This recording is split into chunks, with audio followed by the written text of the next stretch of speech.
All right, I guess, should we get started? Sure. All right. Well, um, welcome everyone to this week's Path Presents seminar. My name is Nandita. I'm a third-year PhD student in the M3D program here at UW. It's my honor and privilege to introduce our speaker today, Dr. Lillian Siu. Dr. Siu is a senior medical oncologist at the Princess Margaret Cancer Center and a professor of medicine at the University of Toronto.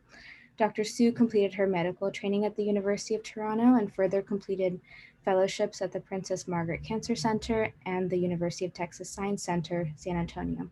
She's a world-renowned clinical trialist with particular expertise in head and neck cancers, drug development, and immunotherapy, and has more than 20 years of experience in this field.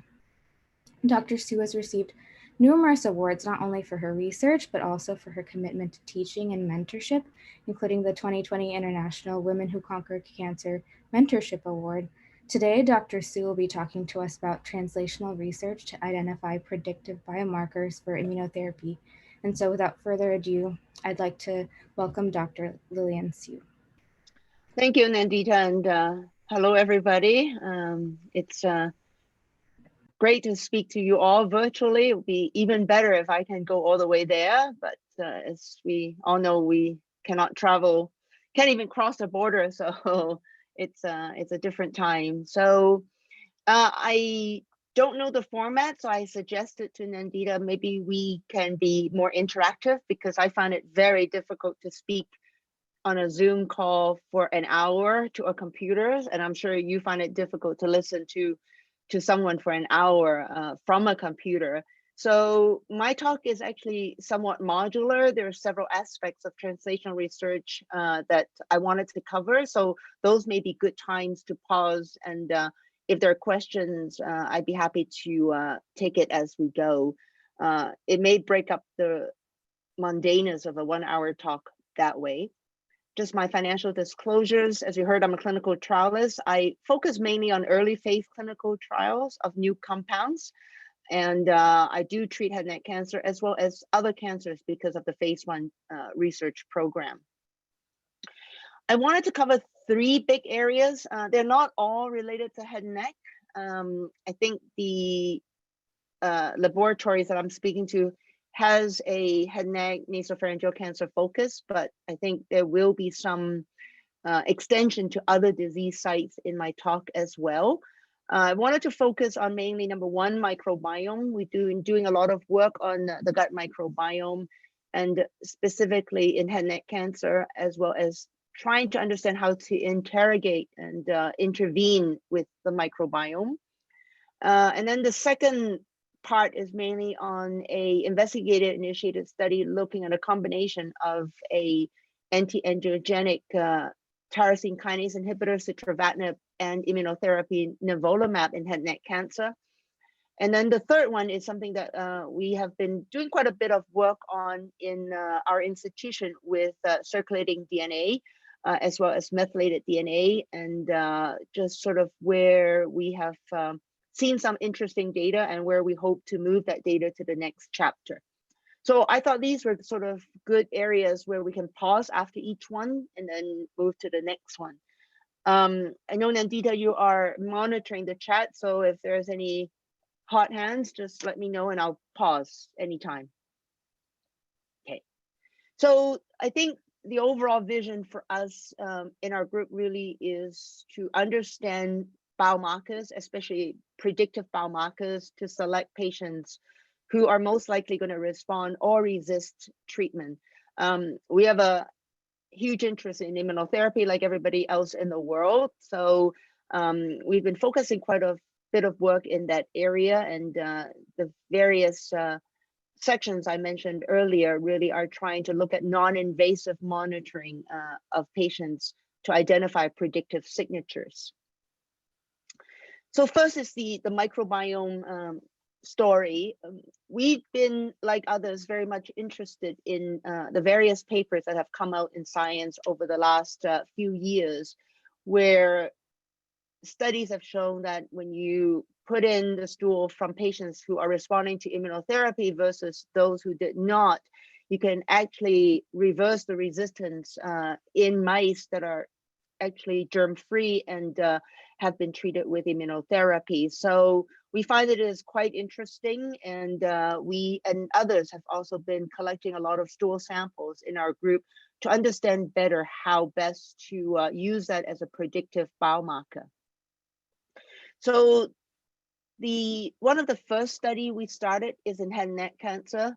So what we did is we took patients that are HPV positive, locally advanced, so patients who have cancer that has been newly diagnosed in the oropharynx, typically the tonsil, base of tongue, etc., that they are going to be undergoing curative treatment with chemotherapy and radiation. This is a study run by one of my previous fellow, Mark Oliva, who has gone back to Spain actually now, and he's writing up, he has written up this paper, it's under review, working with Pierre, who is a PhD in infectious disease and microbiome in the lab. So part of sort of our motto is a clinical fellow pairing up with a PhD fellow so that, you know, they can benefit synergistically in terms of knowledge exchange. So in this particular study, patients have their baseline samples, not just stool samples as depicted here in the triangle, but also saliva, so that's SA, and OW is an oropharyngeal swab, where we swab over the tumor, typically in the tonsil. And then at the end of their chemoradiation treatment, we also collected the same samples. You can see here there's no immunotherapy. The reason we did this is we really wanted to know sort of the baseline landscape of patients who are going through chemoradiation with head and neck cancer, such that we have some data in terms of what their microbiome, not just in the gut, but also the tumor microbiome in the oral cavity look like. And these samples are then subjected to 16S RNA sequencing as well as shotgun sequencing in collaboration with Pierre's mentor, which is Brian Colbert, one of our PhD scientists, clinician scientists. So just some early data. As I mentioned, this data has been submitted under review, just giving you very high level data from the publication that hopefully will come out soon. You can see here the oral pharyngeal swab over the tumor, and then this is the baseline in the top left, and then in the top right is the stool sample at baseline pre-treatment, and the bottom being after treatment at the end of chemoradiation for the oropharyngeal swab, and then for the stool sample. You can see, and not surprisingly, they are quite different in terms of the bacterial composition between these two sites. And comparing the oral versus the stool samples, there are more species in the stool samples than the oral samples. But if you look at the various diversity, the alpha diversity, for example, for oral versus gut microbiome, they're actually quite similar in terms of the diversity, despite being there are more species in the stool. We also try to cluster them, and I'm not an ID person, so these bacteria species probably mean as little to you as they do to me, but for the ID guys, these are fascinating, and we're trying to understand what kind of bacteria seem to be more prevalent between the different anatomical sites, but also between patients at baseline and on treatment. And as you can see in the bottom part of this graph, we had clustered them into 3 clusters, and pre-treatment, there were a lot of clusters in this particular cluster 1, but at the end of their treatment, most of them become more cluster 2 and cluster 3, and cluster 3 is actually a lot of the gut microbiome. They become closer to the gut microbiome, even from the oral microbiome samples. And we can see that the composition changes between the baseline and the post-chemo radiation, as I said, with a shift towards more GI gut-like at the end in terms of the bacterial communities. This is essentially just a really observational to understand, you know, does the gut and the oral microbiome differ, and what do they change over time like? And with that, we actually roll into a second study called Roma 2, which we actually added an intervention. I'll tell you a little bit about the intervention in a second, but that study, Roma 2, is ongoing, and I don't have any data at this point to show from that Roma 2. But in terms of interrogating the microbiome, we've been working with a biotech company called Biota, which is actually in Canada and in US. And this is together with Brian and one of our young medical oncologists, Anna Spirafico, who is also treats head and neck cancer. In this study, which is different from Roma 2, we look at using this microbiome ecosystem therapeutic. In other words, it's a formulation with a lot of favorable bacteria strains in a capsule, in an oral formulation. We're trying to see if we can use this compound, which is called MET4, to change the fecal microbiome in patients on immunotherapy. So this is different from Roma 2. Roma 2 is also testing MET4 in patients going through chemoradiation, but I don't have data from that study to show, but I have a little bit data from MET4 IO, so I wanted to show you a little bit of that. In terms of the various ways to change the microbiome, obviously we feel that what's in your gut will affect how you respond to your treatment, not just to immunotherapy, but also to other therapies. And there are different ways to change that microbiome. There are people who can actually give fecal microbial transplantation, in other words, getting stool from one patient and give it to another patient through colonoscopy or other means. There are probiotics, which tend to be one strain or so, not a multiple consortia. And what we're most interested is it's a microbial consortium. It's a group of bacterial strains that are considered immunogenic or favorable that can hopefully stimulate the immune system. So as I mentioned, we work with this biotech company, which actually has a scientist that works off in Guelph, which is one of the smaller towns up in Northern Ontario, who has a laboratory that has a equipment called the RoboGut that really able to concentrate the favorable strains of bacteria and formulate them into oral tablets. And basically, this particular compound has 30 such strains of bacteria. I don't think I have all the strains actually listed on a slide, but they come in capsule form. They're double encapsulated, and we obviously, because they are bacteria, we don't want the patient to open and split the capsules. So in the MET4 study, we actually interestingly have 3 groups: patients who are already on immunotherapy that we add the MET4 and let them continue on the immunotherapy. This is just a group for us to understand the safety of the compound, because we have never given it to patients before, and we wanted to make sure it is safe. The second group, which is group B, is actually now completed accrual. We just finished the last patient. So it's 40 patients, 30 of them were randomized to immunotherapy plus the MET4. The other 10 will just continue on the immunotherapy without MET4. So it's allow us to see what happens to the microbiome just on immunotherapy. The third group is actually a bit different. It's for patients who are immunotherapy that looks like they're progressing radiologically, but clinically they're stable. We again randomize them to continue to MET4 to see if we can reverse that resistance, versus if they are going to be continuing on because they're still feeling well, we allow them to continue on their immunotherapy, again, without the MET4. So the main intervention is really in the comparative group B, where we continue them on immunotherapy after the first cycle, and then we add the MET4 versus not. And in this particular study, we have shown that when the patients are on the MET4, they seem to be able to have greater diversity in their microbial composition in the stool, versus in the control arm, their diversity seems to be lost. So it seems that there is a bit more advantage in terms of taking this particular formulation. This is very early data. This is really started in the first few patients. We're hoping that, you know, we have now all 40 patients, we can do a more formal analysis. And of course, we look at the 30 species that are in this particular formulation. And some of the patients, as you can see in green, are taking the MET4 compound. In white are the control patients. The MET4 species are definitely more enriched in the patients in multiple time points over the collection of their stool on the treatment, that they are accumulating more of the MET4 species versus the control patients.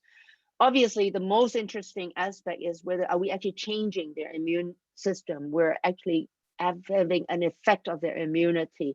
We've collected blood samples to look at cytokines. We did not collect tumor biopsies to look at sort of what's happening in the tumor microenvironment. We thought that was just too extensive in the first study, and it would be good to at least demonstrate safety and some proof of principle first, that we're actually seeing some stool samples that have the MET4 species and perhaps some changes in the blood samples. But I think when we open the next bigger study, we will want to have tumor biopsies to see what's happening in the microenvironment. Interestingly, Dr. Coburn, the ID scientist that we're working with, also taking some stool samples from the patients who are on MET4 and responding, and those who are on MET4 and not responding to the immunotherapy, to see whether they can change the response to immunotherapy in germ-free mice, sort of translating back to the clinic to understand whether there's any effect of the MET4 in responders versus non-responders, how the stool will actually affect tumors in mice. So that's, I think, the story in the microbiome. We're interested in intervention, not just correlation, and we're hoping that if we generate enough preclinical data, we can launch a much bigger study to look at patients with one tumor type or two tumor types, more homogeneous, and comparing whether the addition of MET4 increases the response. In this particular study, these are patients with different tumor types that are receiving immunotherapy on standard of care. So it's quite heterogeneous. So we can't really answer the response and efficacy question of MET4 very well. So, and Nandita, I wonder if this is a good time to pause in case if there are any questions on the microbiome, just so that people have a chance to ask at this point. I don't see any chat, I think, in the line. I don't see any. Oh, sorry, I don't see any chat questions either. But if you do have a question, if you raise your hand, then I can call on you. If not, I can move on, but just want to pause at this point. Okay, shall I?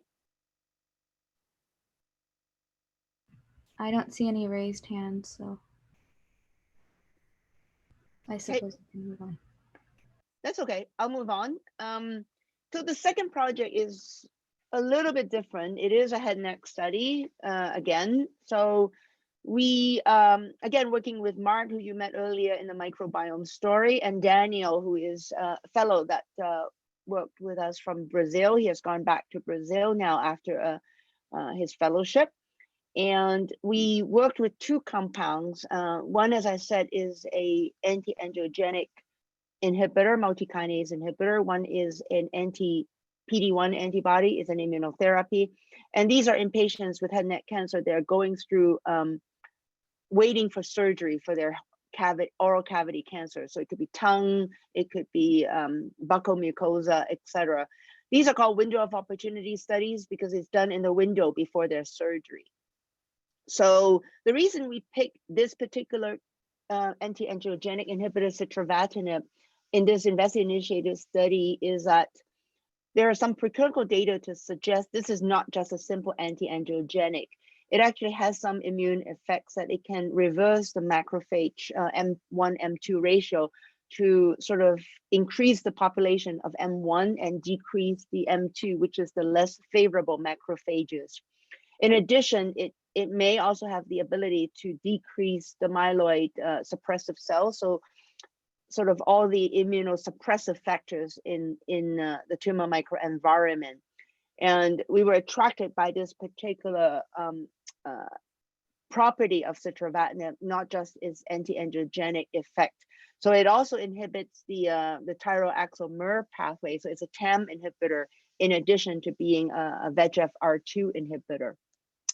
Nivolumab, I think everybody knows well, it's an anti-PD-1 checkpoint inhibitor, so alleviates the checkpoint to allow, hopefully, whatever immune cells in the microenvironment to be able to attack the tumor cells. So we did this window of opportunity study. There were already some data in terms of the safety of this combination in patients, so we did not have to do a new dose finding study. And this is just one example of how a window of opportunity study would work. So these are patients, like I said, that have a newly diagnosed cancer, usually, you know, not too small, because otherwise they probably would, opt to just go for surgery rather than to undergo an investigational treatment like this. So many of them tend to have fairly sizable tumors, but we still want them to be resectable. And these are patients and go through screening. We did a biopsy, we did some blood tests, we did photography. We also did a PET scan to look at hypoxia with FASA. And then they started the oral citravatinib for 2 weeks. In the middle of the treatment, which is after 2 weeks, we do the whole investigation again of the photography, biopsy, and blood sample. And then we give them their nivolumab, the immunotherapy. Then they continue the oral medication again, because the nivolumab is just one dose intravenous. It's not a continuous treatment. And then about 48 hours before their surgery, we would stop the citravatinib so that they don't have the drug on board, because it affects the blood vessel. We don't want them to have excessive bleeding. And then obviously at the time of surgery, we have another sample from the surgery. So we have 2 biopsies and then a surgical sample to look at tumor. That allows us to not just look at blood, but also in the actual tumor microenvironment. And then we have a FASA PET at the same time, also after the entire treatment is done before surgery as well in some patients. So just a very long story short, we enrolled before the COVID pandemic 10 patients. So these are different disease sites in the head and neck that are all sort of tongue or, like I say, floor of mouth. They're ready for surgery. Typically, I don't know how well versed the audience is in head and neck cancer. Typically, oral cavity cancer, the primary treatment is surgery.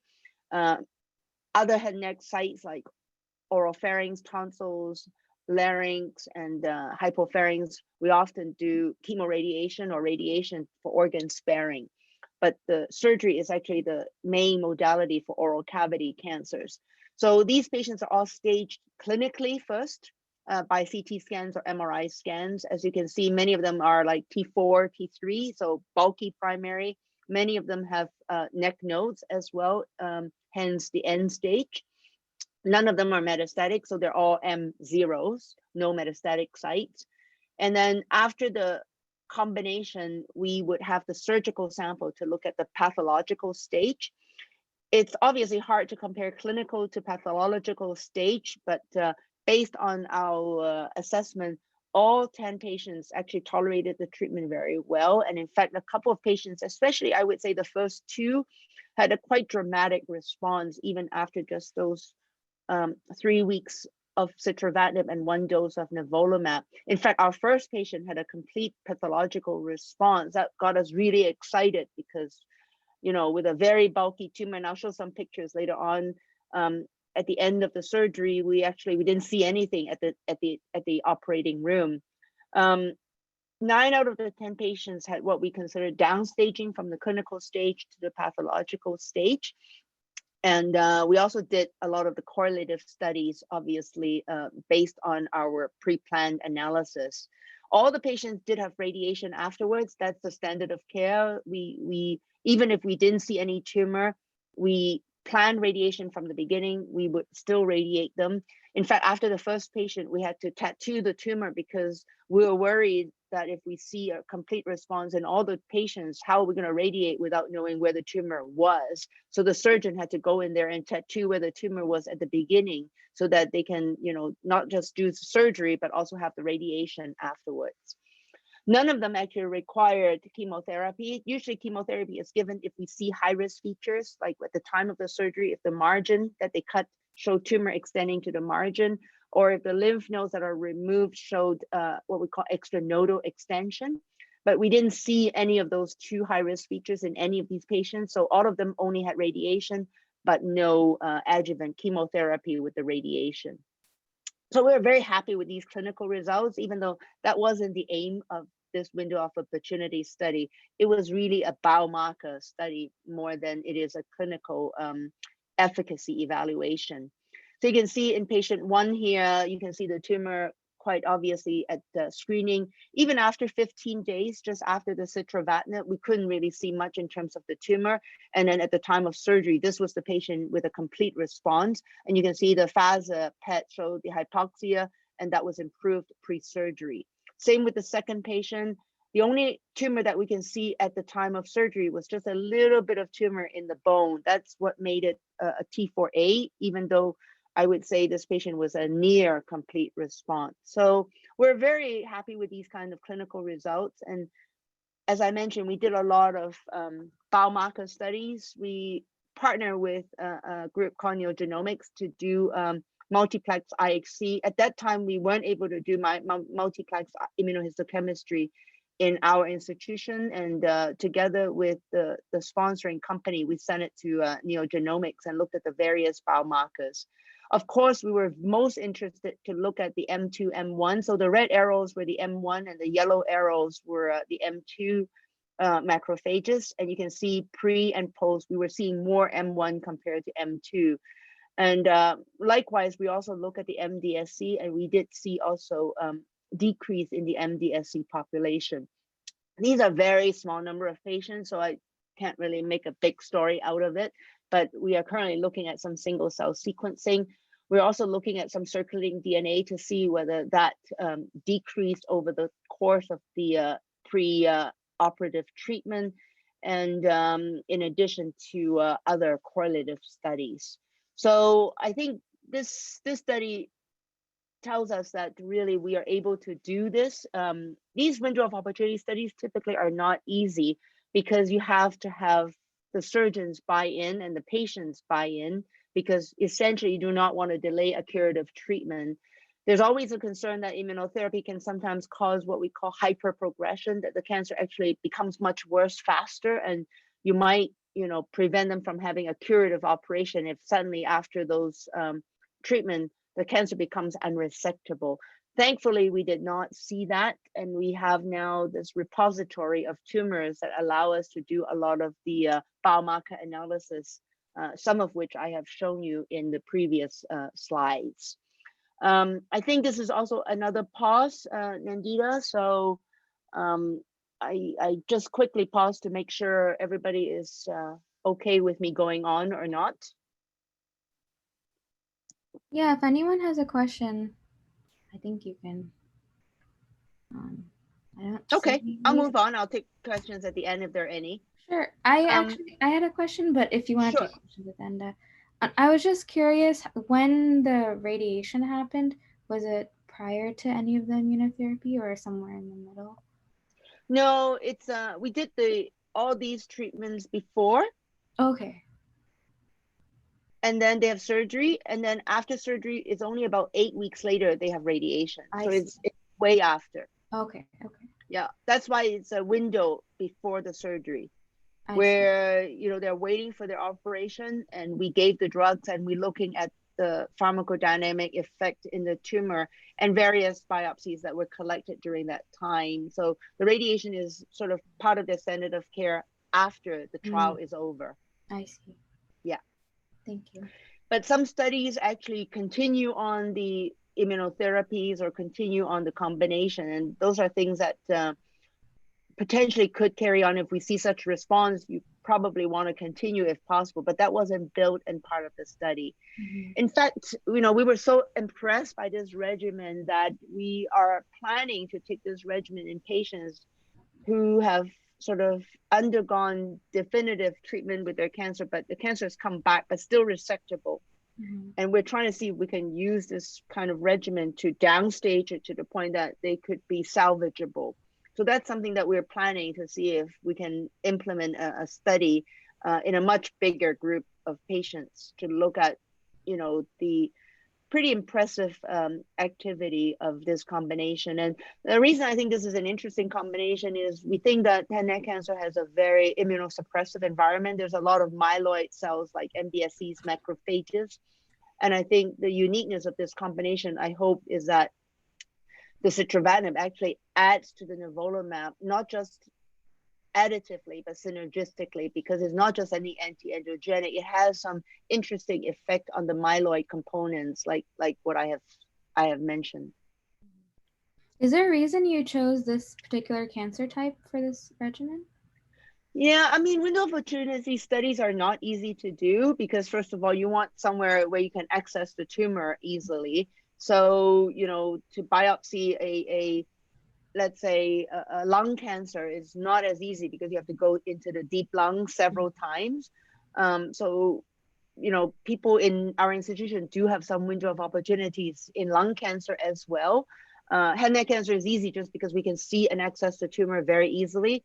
There are some window studies that are ongoing in breast cancer, especially if you're going to go give them neoadjuvant chemotherapy before surgery. Again, that would be a good place where you can do serial biopsies to look at the effect of the drugs on the tumors.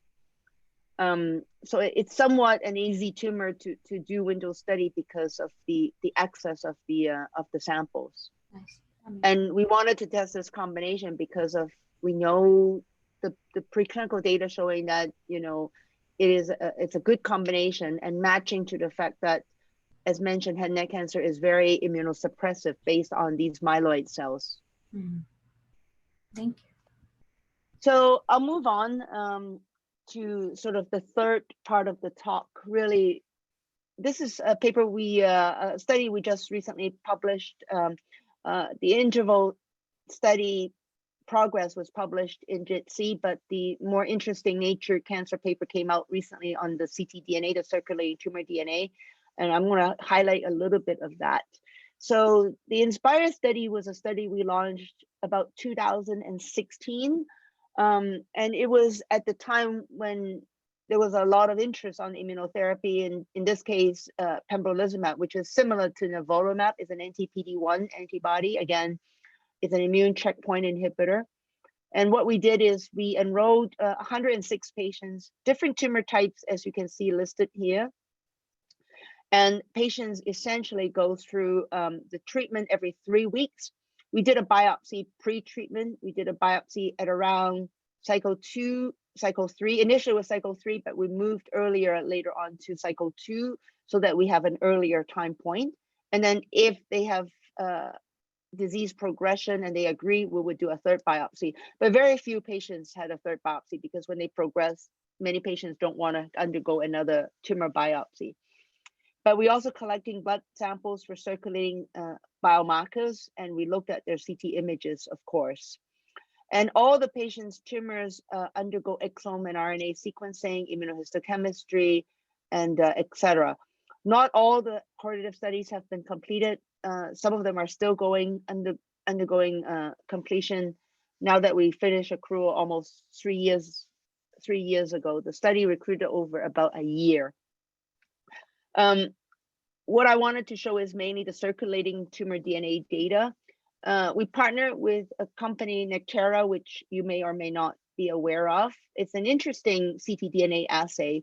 Essentially, because we already sequenced patients' tumors as part of the INSPIRE study, we have all sort of 106 patients' data available, including exome and RNA-seq. Obviously, not all evaluable, but some of them are. And with that data, the company actually has an algorithm to identify, using their algorithm that is proprietary, 16 variants or 16 mutations that are different for different patients. So it's individualized. So patient 1's 16 variants will be different from patient 2's 16 variants, different from patient 3, and so on. And essentially, using this panel, we would follow their ctDNA on the 16 variants in terms of allele frequency over time. And what we're trying to do is understanding the kinetics of that ctDNA over time to see whether we can actually correlate that with the clinical outcome on the immunotherapy. And pointing down, I think the graph in the bottom right probably is the most interesting part of the paper. We had, out of the 73 patients where we're actually able to do that, because they have to have enough mutations in the tumor and they have to be able to pull out that 16 variants in order to track those samples over time. So in those patients that we were able to do that, those 73 patients, 12 of them actually had what we call clearance of their ctDNA. So they had, the DNA mutations present at baseline, but sometime during the course of immunotherapy, they clear the ctDNA. They're no longer detectable for all the 16 variants. Those are the patients that did the best. Those who had a decrease of their ctDNA compared to baseline, you can see here in the black, did intermediately well. And those who had an increase in their ctDNA over time compared to baseline did the worst. This is just for their tumor images for the patients that had the clearance, the 12 patients. As you can see, majority of them, their tumors stayed down. I don't think this patient at the time of the paper actually had a clinical relapse, but likely he's or she is going that way. But most of them, as you can see, their tumor images do go down. And interestingly, what we did is we looked at the patients in this study where when we had their CT scans, which we typically do a CAT scan after 3 cycles of treatment, that had disease progression. PD is progressive disease. And if you look at in the blue and the orange, the blue are the patients who had disease progression. The CAT scan shows the tumors are bigger. And normally you would then stop their treatment, of course, and they probably also did in many of these patients. But in this particular project, when we look back, we can divide these patients who are radiologically progressing into 2 groups. Those that probably are truly progressing because in addition to their radiological progression, their ctDNA also increased. But interestingly, there were patients that despite their resist growth, their tumor growth, resist is it's a criteria. We look at CTs to decide if they're growing, the tumors are growing or shrinking. So even though their CTs showing tumors are bigger, the ctDNA is actually decreasing. So when you look at these patients, you can see the patients in the blue here truly are tumors that are growing, the ctDNA is growing, they did the worst. But in these 7 patients whose CT shows growth, but the ctDNA is actually decreasing, they actually did not do that bad compared to even people who had response in the first cycle of their, or the first CT scans of their treatment.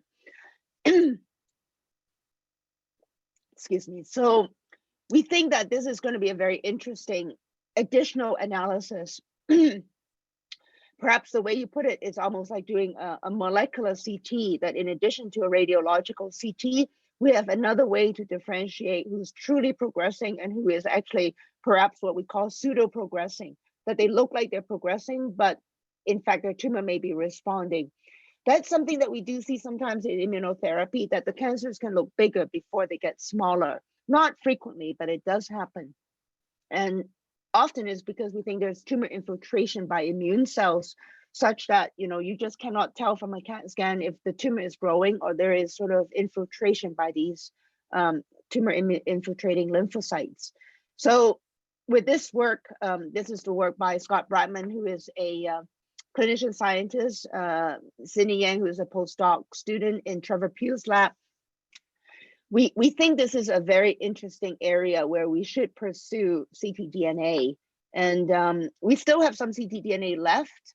And we're collaborating with Daniel DiCarvalho, which is one of our epigenetic scientists, to look at methylated DNA also to see if we can generate a methylated DNA signature. He's done a lot of work looking at sequencing DNA, looking at the methylation profiles or methylating signatures. And we think this is likely orthogonal or complementary to the mutational based analysis, because this is not based on mutation. It is based on whether we can look at the differential methylated areas within the DNA.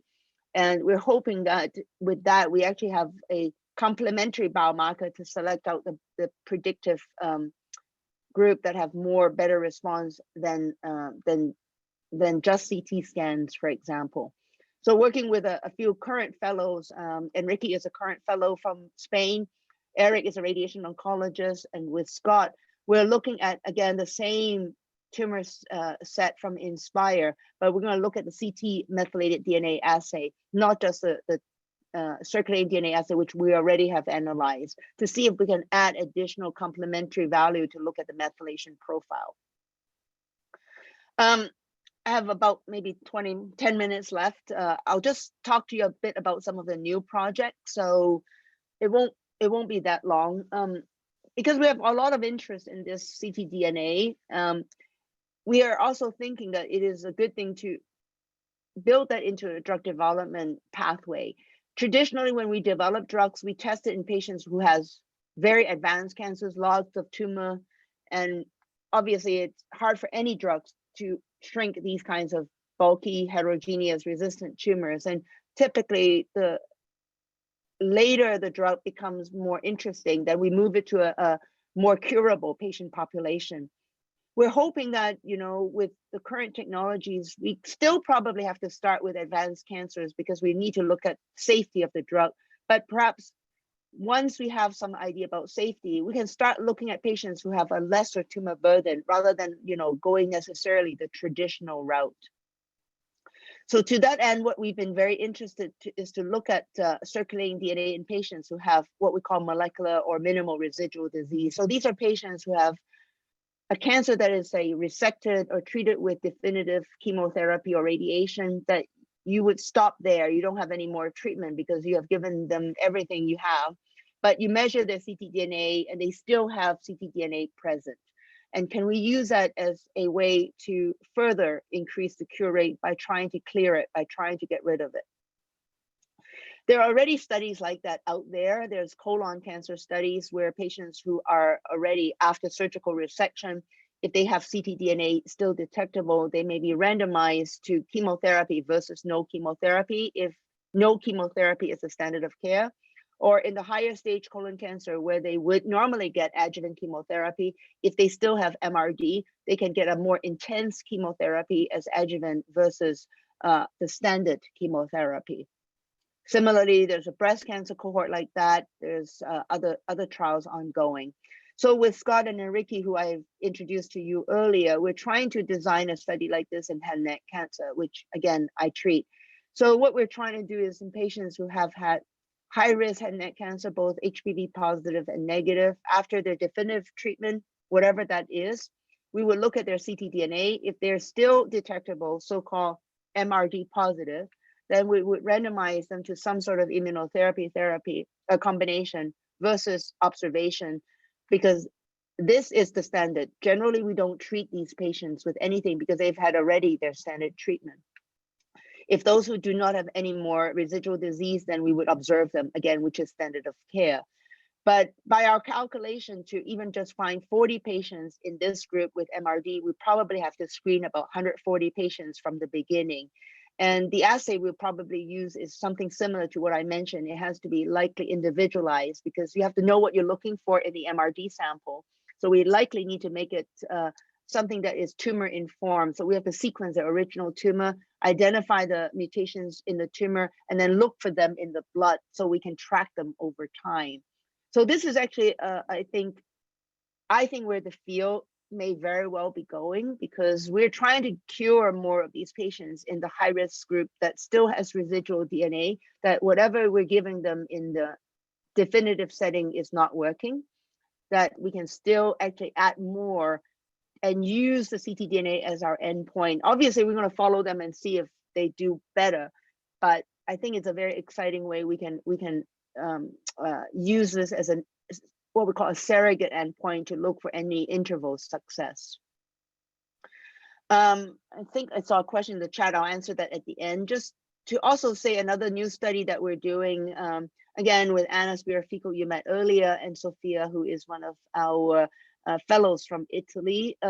We're also looking at immune resistance. I think I mentioned to you earlier in the INSPIRE study, the sample for progression, when the patients progress on immunotherapy, is extremely difficult to get because patients, their tumor grew, they're not really going to be interested to donate a research biopsy at that time. So we're trying to turn the clock around the other way, that when they progress on an immunotherapy, we're going to approach them for a biopsy. We will always have an original sample from their previous surgery or biopsy that we can potentially compare against, but it will allow us to get some fresh samples on patients who have progressed on immunotherapy. Either those that have progressed right away, they never responded to immunotherapy, or those that are acquired resistance. So they responded well and then they progress. So in this particular study called IRIS, we're going to biopsy them. We plan to take at least 6 cores We're going to do a NGS panel because I think for a patient to do this, they probably want to have some sequencing results so that at least they didn't do this solely for research, but they would also have other samples contributing to exome genome sequencing, epigenetic sequencing, immunoprofiling, and multiplex immunohistochemistry. We also hope to implant them into organoids that allow us to actually propagate it further to help us understand more in terms of immune resistance. We're going to do ctDNA, of course, dual sample, CTs, etc. And if they do go on subsequent treatment, we'll still follow them along and draw additional blood samples. If they don't, then we would only follow them and get a collection of their further disease progression sample. So this study just started. We have enrolled, I think, 5 patients out of 100. But we hope that it will build a repository of samples that allow us to look at immune resistance because these samples are really difficult to procure.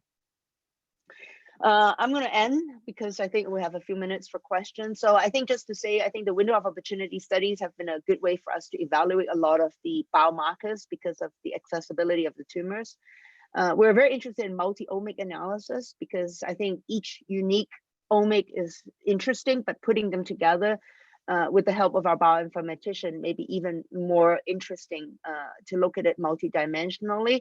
And to be frank, one of the collateral benefit that we have done these studies and we've observed is really they're great team science building activities because the clinicians have to talk to the scientists and vice versa in order to understand the data.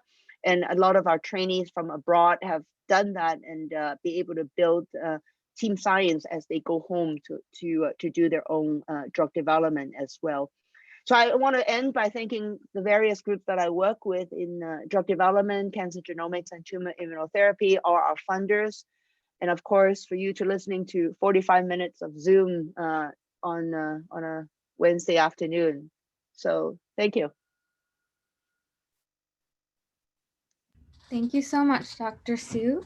I guess we can start taking questions, and it looks like we have one in the chat from Resika, who asks, would the microbiome therapy affect the bacteria that are specifically associated in the pathogenesis of colorectal cancer, like Fusobacterium, for example?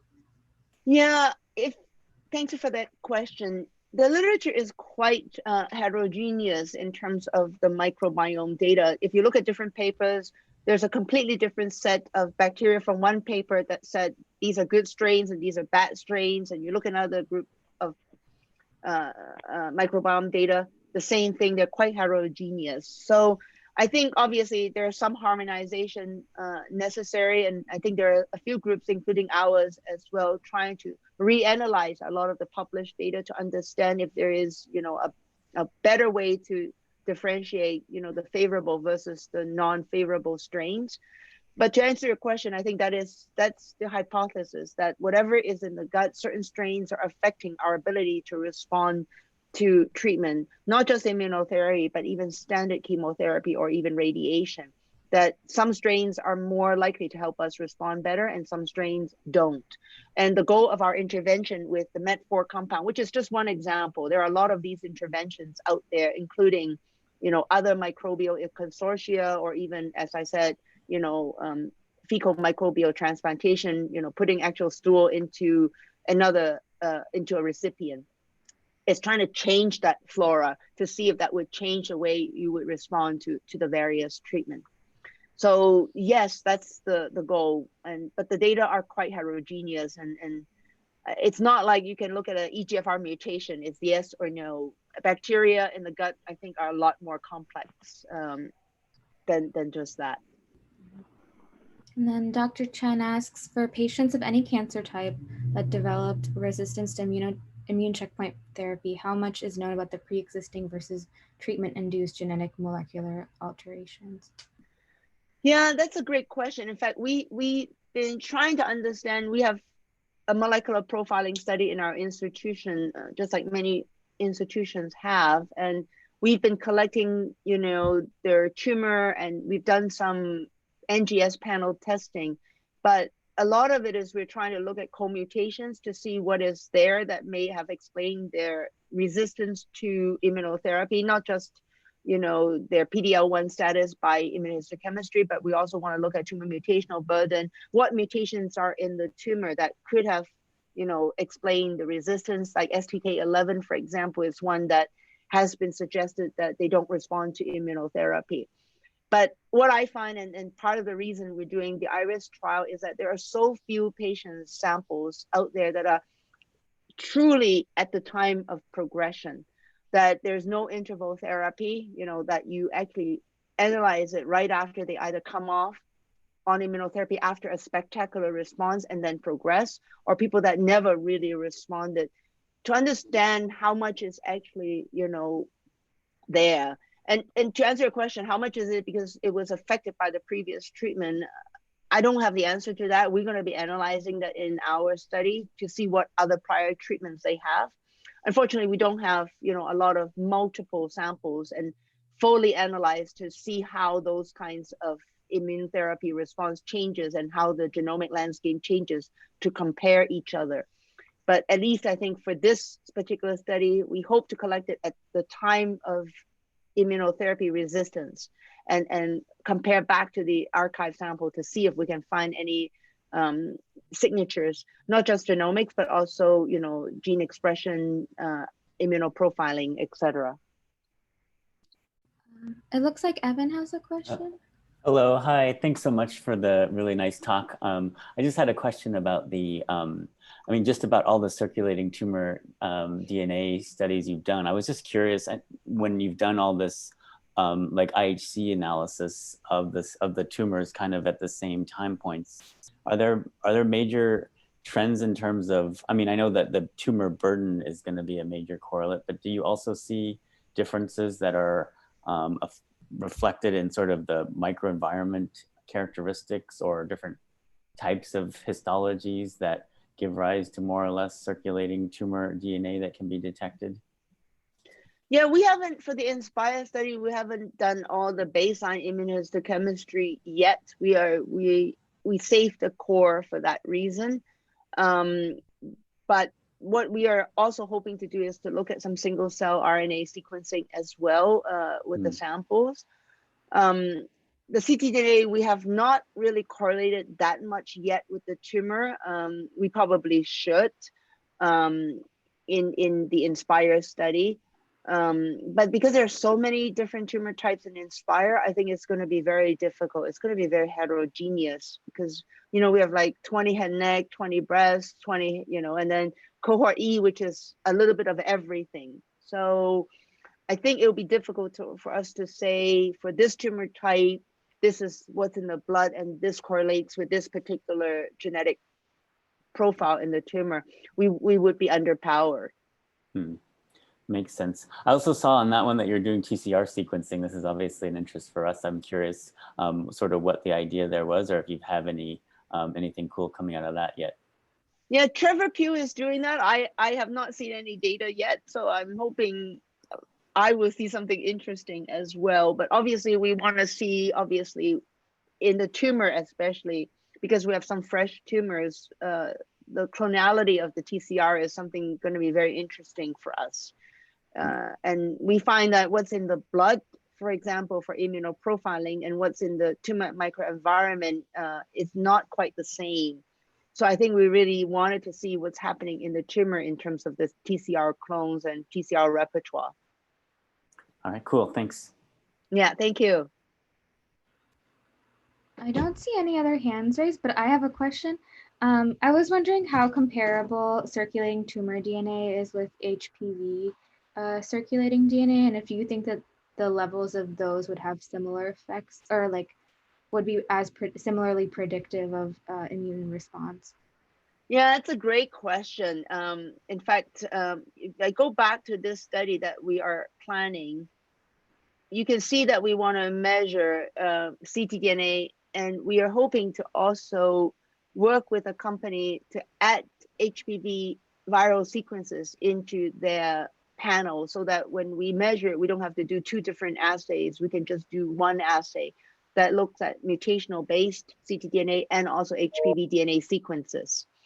Obviously, that would only be relevant for HPV positive patients, but we think that it would help us to actually almost so to speak, to have 2 hits rather than 1 hit for these patients. That we want to see their mutational DNA go down, but also their HPV DNA go down. Currently, if we are to do this, we have to do 2 different assays. We have to do the ctDNA assay, and then we need to do the HPV DNA separately. So we are hoping to actually build it into one. I don't know of anybody who has a panel that can do both at the same time, but this is the plan that we're hoping to do in this Meridian trial with Scott Bratman in his lab, and probably with a vendor.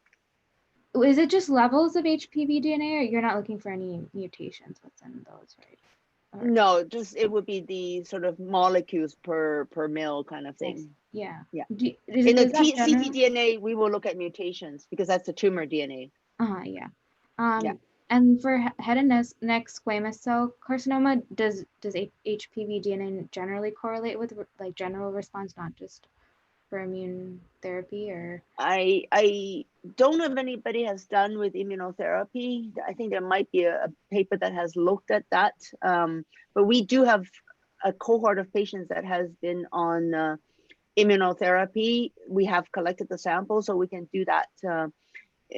A lot of patients in the recurrent metastatic metastatic setting are not HPV positive. Only about a quarter of them are HPV positive because they have good prognosis. So many of them don't relapse. So the people that relapse tend to be more likely HPV negative. So we probably have some samples that we could analyze with our data, but I don't have any data on that yet. That's really. I would expect them to respond to go down, because why wouldn't it, right? Yeah. I mean, if it's correlative, yeah. Yeah, I'm sure it will be. Yeah. Yeah. We have some data in cervix cancer, and it does. So, but cervix HPV P16 or HPV 16 is probably not dissimilar from head and neck HPV 16. Yeah, that makes sense. Let's see. I don't see any other hands raised. Great. Anyone has any last minute questions for Dr. Siu? There's still some time left, so. I think that's all. Great. It was very informative. So it's good meeting you all virtually. Yes. Thanks again for listening, and I hope you have a good day. Yes, thank you so much for joining our seminar series. Thank you so much. No problem. Bye-bye. Thank you.